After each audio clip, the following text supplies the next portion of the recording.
SORTA board meeting for Tuesday, January 23rd to order. I pledge allegiance to the flag of the United States of America, and to the republic for which it stands, one nation, under God, indivisible, with liberty and justice for all.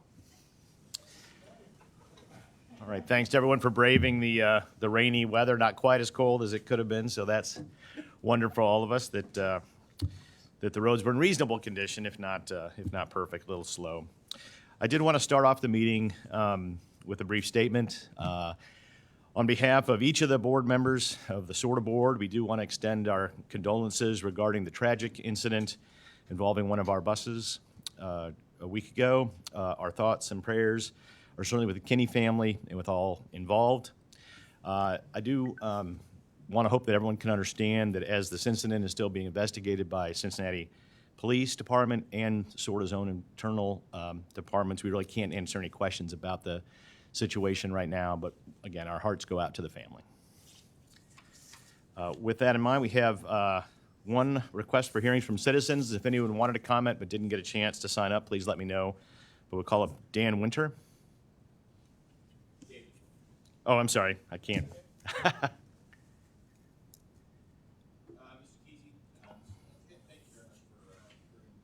Me speak. Since you're not allowing interviews with the media about the incident that happened on the 11th or anything else, this is the only forum we have to ask our questions of both you and the rest of the board. My first question is, why won't you grant any interviews? The public is expecting to hear more information, not just about this incident, but about what led up to the incident. Which leads me to my second question for you. This particular bus driver who allegedly hit and killed Mrs. Kinney, he had an extensive driving record with negative implications on it. So he had he had 8 accidents prior to this accident over his driving career. He had 5 speeding tickets prior to this accident that killed Mrs. Kinney. He had several other 2 times he was suspended. His license was suspended twice before this incident. What criteria are you using to hire your bus drivers? My second question is, what are you going to do in the future to change this? If you hire a bus driver that has 8 prior accidents, that has 4 or 5 prior speeding tickets, that has drug arrests, what are you going to do in the future? Is this normal? Is this the way that you're doing your hiring? I think the public, even not asking about this bus driver specifically, needs to know what you're going to do in the future to make sure this kind of thing doesn't happen again. There have been, just by a cursory search, I could find 4 other bus pedestrian accidents within the last several years. These are not isolated. This last one was not an isolated incident. There have been several other bus pedestrian collisions prior to this. We think the public should know what you're planning on doing to prevent this kind of thing from happening again. Thank you. Thank you.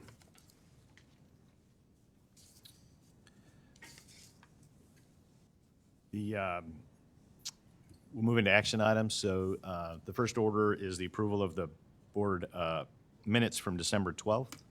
The minutes are in your package. Hopefully you've had a chance to review. Oh, shoot. Did I miss something? I know. We'll do the oath of office first so that everybody can participate. So welcome to the board. We're excited to have you. And so what I'm going to do is just swear you in, and then you have the oath in front of you that you can sign after. So if you will just raise your hand. You can just say, I do, if you agree with that. Do you solemnly swear? Sorry, no. Come on in. Did you hear all that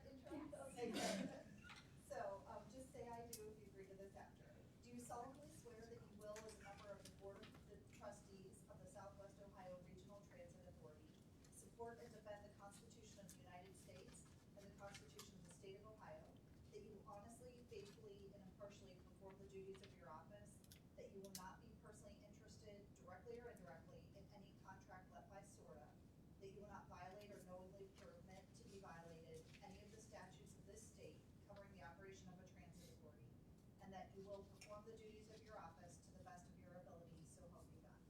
I do. Great, congratulations.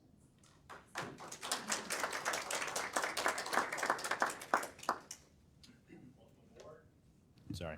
Welcome aboard. We're thrilled to have you. I know y'all have been supportive in the past and helped us do a lot of great things around Issue 7 and things before that. So thank you, and we look forward to your great involvement going forward. Thanks. All right, now we're going to move to the approval of the board minutes from December. Hopefully, you've had a chance to review them in your packet. I would move approval of them. Look for a second. All right, properly moved and seconded. Any comments, questions, correction? No?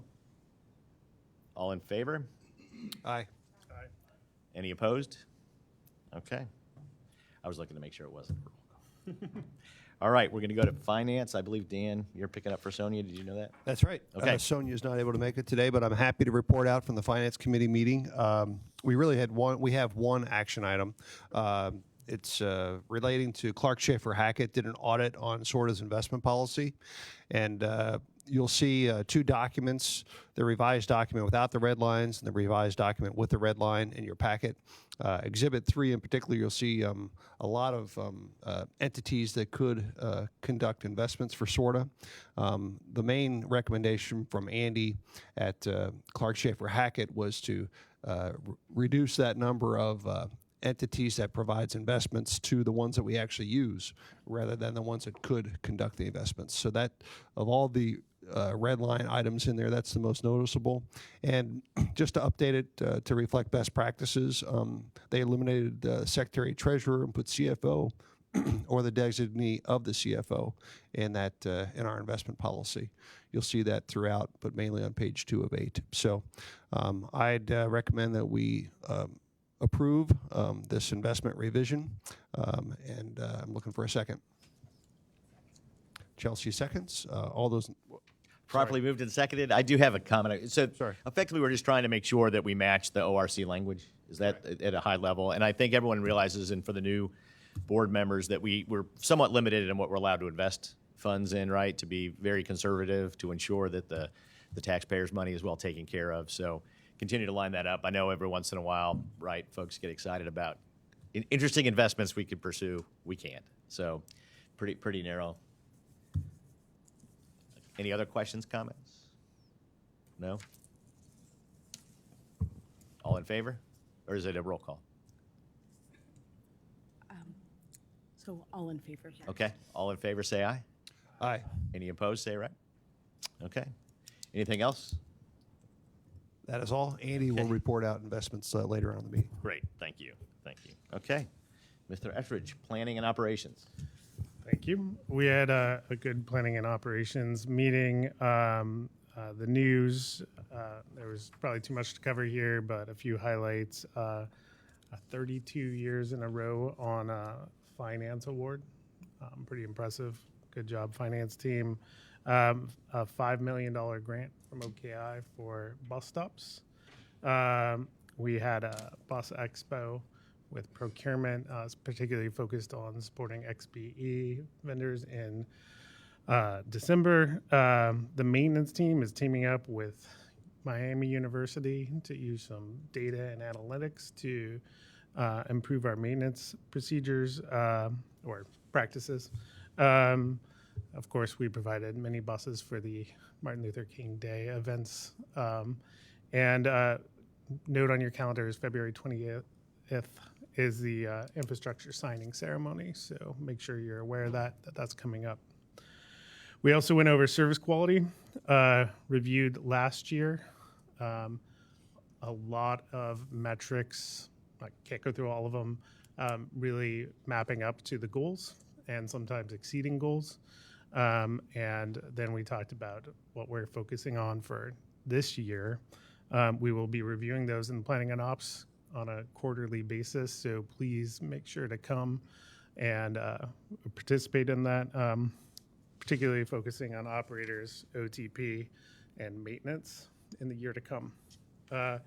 Ridership report, which connects to that, one of the key metrics, well, we beat the goal for ridership quite substantially, and we're going to continue to try and move forward on that.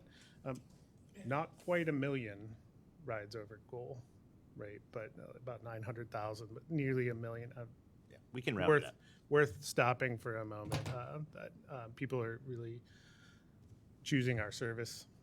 So that was great. Missed trips continues to be a challenge. Definitely heading in the right direction. December is a difficult month for ridership because some people don't ride, some people ride more. There's holidays involved, but 877, and we will continue to work that number down. It is tracking as the narrative we've been saying for a while, tracking exactly as intended. OTP is where we need to see some improvement, and of course, that is one of the goals for 24. And as some of our programs develop, we will see that ridership number go up. Or I'm sorry, the OTP go up. We also had a very interesting procurement report for 23, changing a little bit how we look at the numbers, and I think adding a little bit more insight. So we had 8.6 million in XBE spend, and that is great, a significant improvement. We've been talking about that.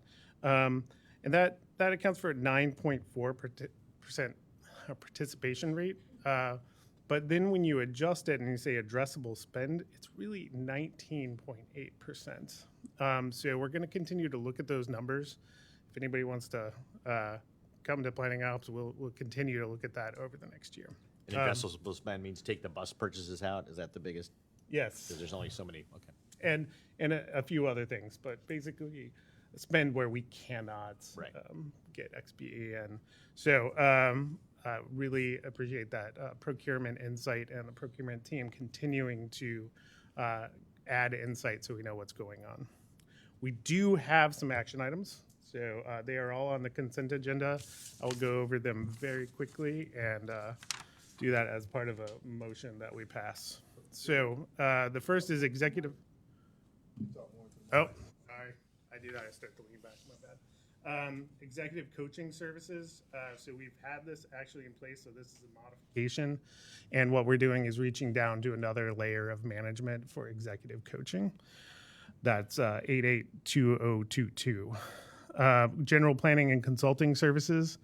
This is basically to get design environmental services for transit center expansion that we don't have in-house. So we need that to continue with many of our projects. Bus tire lease. Yes, we lease the tires. We do not buy. And that has many advantages. If anybody is interested in going over that, we can. Bus scheduling printing services. This is actually a significant reduction in the past. People are using more online, but we do have to print schedules. And then a local match for NeoRide Easy Connect. This is for development of a regional paratransit solution, and we committed to this some time ago. So I would move passage of all of those items. On the consent agenda. Anybody want a second? All right, properly moved and seconded. Any questions? I know there's a lot there for really for the new folks. A lot of these details get covered in committee, right, where they're addressed more in detail. And so here it's usually just follow-up questions and those kind of things. But since it's new for you, happy to answer anything that you have. Gwen has a question. On the executive coaching, what exactly, you coming from top down or down up? From the bottom up coaching? Yes, so this contract modification is for the next level of managers, and Adrian can speak a little bit in terms of the details. Yeah, so we started at the executive level, we moved down to directors, we moved down now to senior managers, and this is to help them in their leadership capabilities and how they manage their teams. It goes along with the management training that they're also going through, which is a cohort of about 6 courses. And so this is a complement to that. Okay, and have you, what are your measurements that it is working? Well, we're just starting it, but we do have an evaluation process that we go through with both the coaches and the participants as we go through the process. And it's, as I said, it's like 12 courses, and then they have a consecutive, probably 6+ months of coaching that they go through one-on-one with these individuals. But I guess it was So it is a successful. one-on-one as well? Yeah, but it was successful enough with the senior Yes, folks. And so yes. how did, I guess to Gwen's question, how did you, So we did an evaluation of each individual who participated to see what they got out of the coaching session. And then as we go down to the next level, we do the same thing to see if there are any opportunities for improvement. This particular organization is, we put it out for RP, so we did a pretty comprehensive evaluation after each level to make sure that they got from it what we were trying to accomplish. Is it mandatory? It is mandatory, yes. thank you. Any other questions, comments? If there could be a little, a tad bit more, just clarification. Can you talk into the mic for the folks?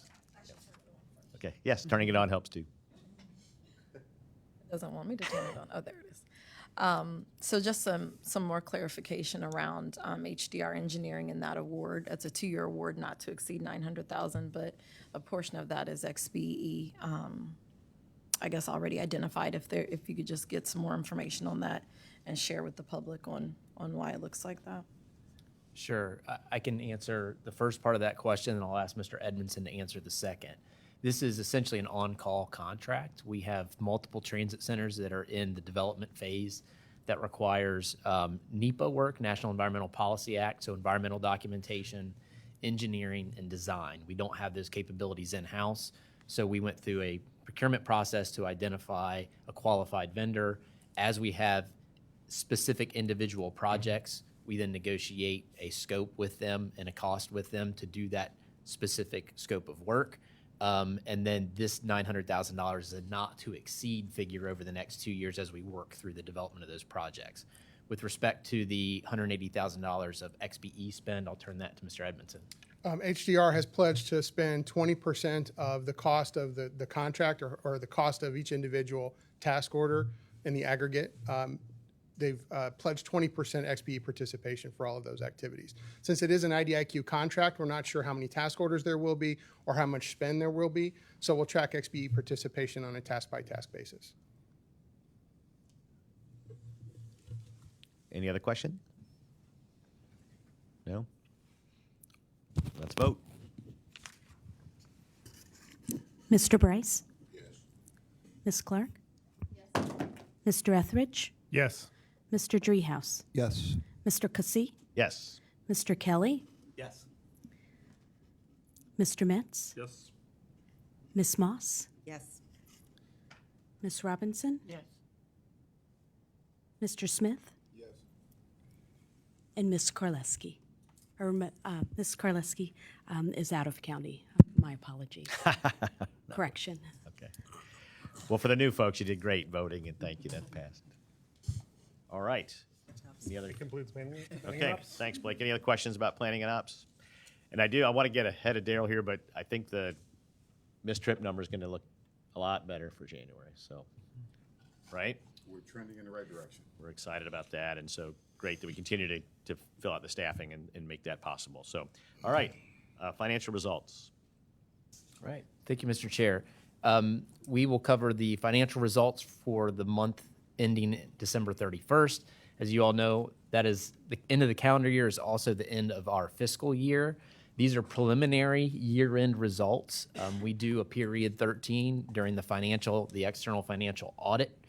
So we won't have final audited figures until spring, but this represents the draft year-end financial statement for the organization. There are sometimes minor adjustments that are made from an accounting perspective before the books are fully closed.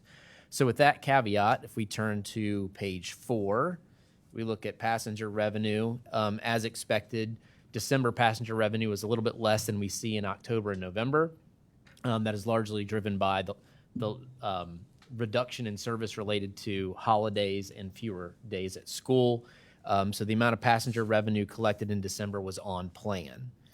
When we turn to page 5, when we look at our expense profile for the quarter, we can see that December's profile looks very similar to what we've seen all year. As you all know, the biggest bulk of our budget is wages and fringes, right? We're a service-based business, so it's bus operators and maintenance staff make up the lion's share of our expense. As we turn to page 6 and we look at the high-level summary of our profit and loss statement, revenue for the month was $16.8 million, which was favorable to budget by $2.6 million. Expenses were also favorable to budget by about $700,000 or 5.2%. That netted us for the month with a surplus of $4.4 million. We had budgeted about a $1.1 million surplus, so we exceeded that expectation for the month of December. Ridership, as was mentioned before, was slightly favorable to budget by about 2% and just over the million mark for the month of December, which is a very strong ridership number. Breaking that down a little bit, when we look at revenue, total operating revenue was favorable to budget by about $1.9 million. The root cause of this was an ODOT preventive maintenance grant that was unbudgeted that came in December. From a revenue perspective, non-transportation revenue continues to report favorable to budget this month by about $700,000. This is the agency's investment portfolio returning positive cash flow to the organization. As we've discussed in our December meetings, in 2024, we've budgeted for this investment income. So we've been ahead of budget in investment income all year. We'll see that trend much more closer to budget in January of 24, as we're expecting that income based on the size of our investment portfolio. County sales tax, $11.1 million, favorable to budget or unfavorable to budget by about $100,000. And again, we are 3 months in arrears when we have sales tax reports. So the September receipts were lower than budgeted, and that's reflected in the December P&L statement. Federal grants were... And that budget is based on what the UC forecast for county sales taxes. That is correct. So it's not something we're doing ourselves. That's exactly right. We use the UC Economic Center forecast for sales tax for our budgeted sales tax figure, not only in 2023, but in 2024 and for future projections. Federal grants were favorable to budget due to year-end true-up. On the expense side, wages and fringes were favorable by about 2%. Fuel and lubricants were also favorable. And parts and supplies, that we've seen all year, was unfavorable to budget by about $113,000. We've discussed during our 2024 budget development process that we're adjusting for the post-COVID reality of supply chain and expense with respect to parts.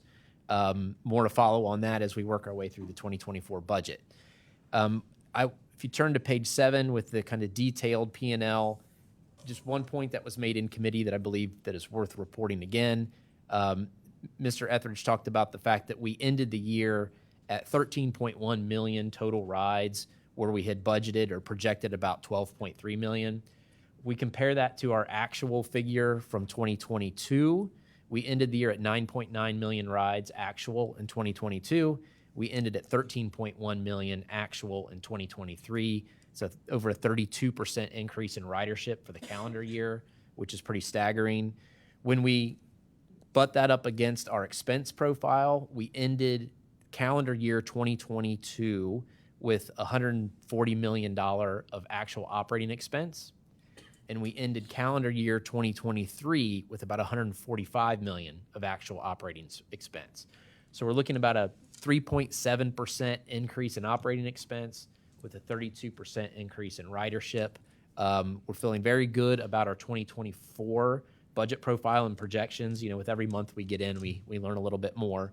But in summary, that's what we discussed in committee, and I'm happy to answer any questions about the financial statement for December 2023.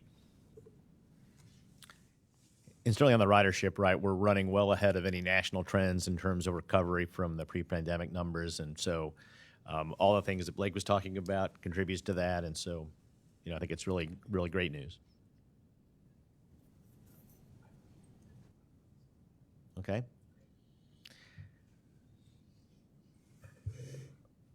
we're going over the investment. If you would like, sure. Page 8 just shows our year-end investment profile. We ended December with about $174 million in the reserve account. As you see, most of that is obligated toward future BRT and local and federal capital projects. We also have 2 months of operating expense in reserve per our board policy. When we net that out, there are only about $5 million of unobligated reserve that we have. Again, we continue to watch this fund as we move through 2024, and we report on this every month to the Finance Committee. And I know, again, I don't mean to call you out, the new folks. This is it appears to be a quite large number, and it is, right? And so one of the interesting things, several years ago, before the interest rates went up, even no matter how much money you had, you almost earned nothing on it because there was no, so the fact we have no debt, we get the positive side of higher interest rates at this point. But it also is, to Andy's point, really almost all of this is spoken for. So it feels like it's a lot of money that, but it's there for a reason and for part of what was committed to in the Reinventing Metro plan and for the long-term, fiscal stability of the organization. I think it's, over these last couple of years when there's been a lot of federal money coming into transportation agencies, that's going away. So we won't be able to rely on that anymore. And so even with this, I think we talked about the $800,000 a month or some number from investments that we're ahead of this month. We need that just to get close to being able to manage the budget next year. So there'll be a lot more detail for you going forward, but there's no doubt it's a big number, and so it's kind of shocking when you first see it. Any other questions for Andy? No? Thank you, sir. As we do every January, we'd like to show the board a year in review of a lot of the great things that happened in 2023. So at this point in time, if you'll attention to your screens and take a look at Metro 2023.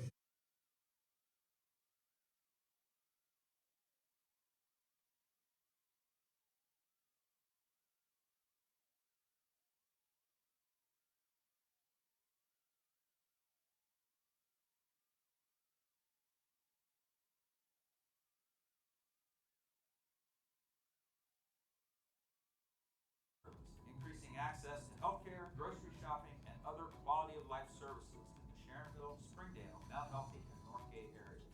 In January, we announced this region's first ever bus rapid transit lines, Hamilton Avenue and Reading Road. Set to launch in 2027 and 2028, bus rapid transit combines the benefits of light rail with the flexibility and cost effectiveness of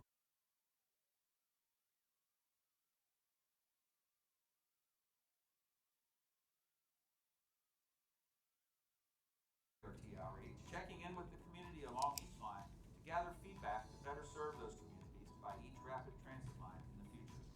Metro provided over 1 million rides in January, the highest ridership seen since March of 2020. Metro was also able to award another $30 million in transit infrastructure fund grants to 38 local infrastructure projects. Cincy was a busy city this past summer. We saw a 20% boost in ridership when Taylor Swift was in town. We were happy to help Swifties get to the show safely and on time. Our business outreach expanded. We were able to double our 2022 contracts with DBE Business, bringing our total spend to $8.4 million in contracts in 2023. We continued our partnership with UC and Cincinnati State and saw record university ridership numbers, demonstrating how important transit is to the younger generation. We installed 68 benches and 26 new shelters throughout the county. This included a ribbon-cutting ceremony for several shelters in the West End. We also took time to recognize the hard work and dedication of our amazing operators, maintenance workers, and staff. In April, we celebrated the second Golden Bus Awards banquet, recognizing dozens of individuals for their commitment to our organization. Then in July, we welcomed 2 new 2 million milers into the club and celebrated dozens of others for their commitment to safety every day. In August, we held an Employee Family Day at Kings Island, and nearly 75% of our staff and their families attended. 2023 did see some challenges, including the continued driver shortage. This called for us to get creative and more aggressive than ever with our recruitment, equipped to offer better pay, benefits, and schedules than any time in Metro history. All this hard work didn't go unnoticed. CEO Darrell Haley received the following awards for his excellence. Numerous staff received industry and individual accolades. The External Affairs Department was awarded 2 Silver Blacksmith Awards for the State of Metro event and the Metro in Motion newsletter. Throughout 2023, Metro celebrated 50 years of service to Hamilton County via partnerships with local community staples, culminating in a huge celebration in Fountain Square in August. For 50 years, you guys have been the backbone of our economic growth, of our commitment to racial equity, getting people from their home to their place of business, back and forth. The future of Cincinnati, this region, counts on this crew. We must connect our citizens to the jobs. We must connect our citizens to the hospitals. We must connect our citizens to technology and entrepreneurship. And the only way to do that is to have a robust, transformational transportation system. And that's Go Metro. All in all, Metro continues to lead the charge in post-2020 ridership recovery, outpacing the national average among U.S. transit agencies. And finally, we're proud to say, 2023, Metro received $30 million in grant funding toward modernizing our facilities and our fleet with new low and zero emission vehicles and infrastructure. 2023 was a fantastic year for Metro, and we look forward to continuing our commitment to connecting Hamilton County in 2024.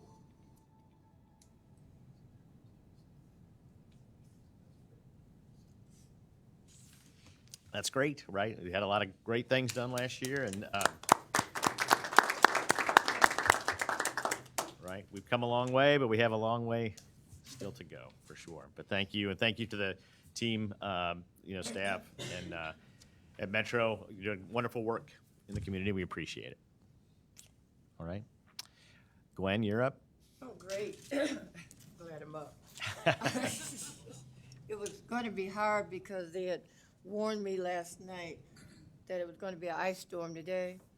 So I had prepared to stay in, So I really wish we do 2 things, and that is get our weather people on the same accord with somebody upstairs and stop those contracts with Kroger's so that we would be running in there.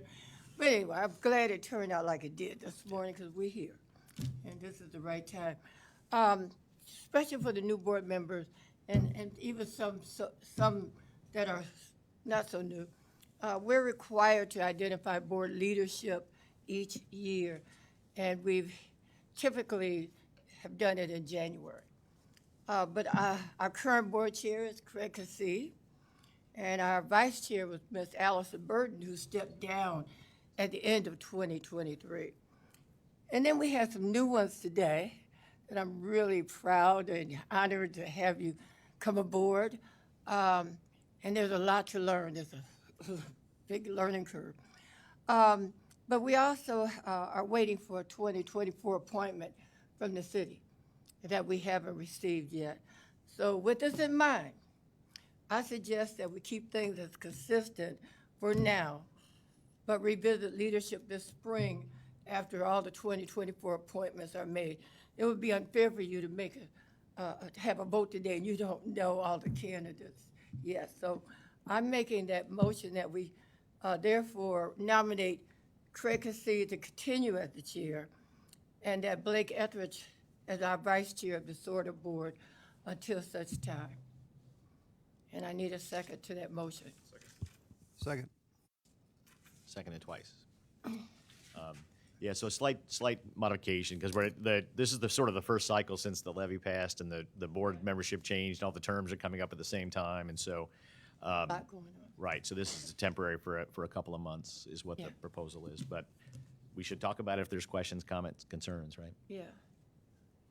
There's just a lot going on right now, so let's do a smooth transition. Okay.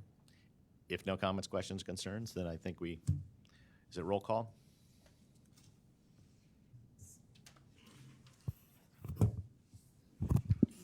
Mr. Bryce? Yes. Ms. Clark? Yes. Mr. Etheridge? Yes. Mr. Driehaus? Yes. Mr. Cassey? Yes. Mr. Kelly? Yes.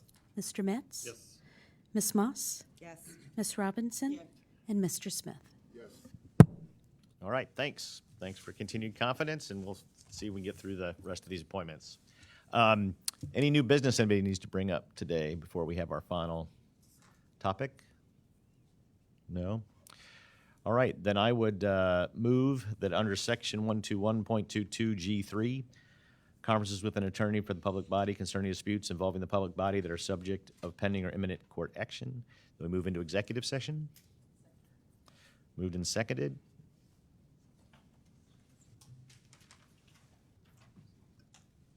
Mr. Ms. Clark? Yes. Mr. Etheridge? Yes. Mr. Dreehouse? Yes. Mr. Kazee? Yes. Mr. Kelly? Mr. Metz? Yes. Ms. Moss? Yes. Ms. Robinson? Mr. Smith? Okay, so then we'll move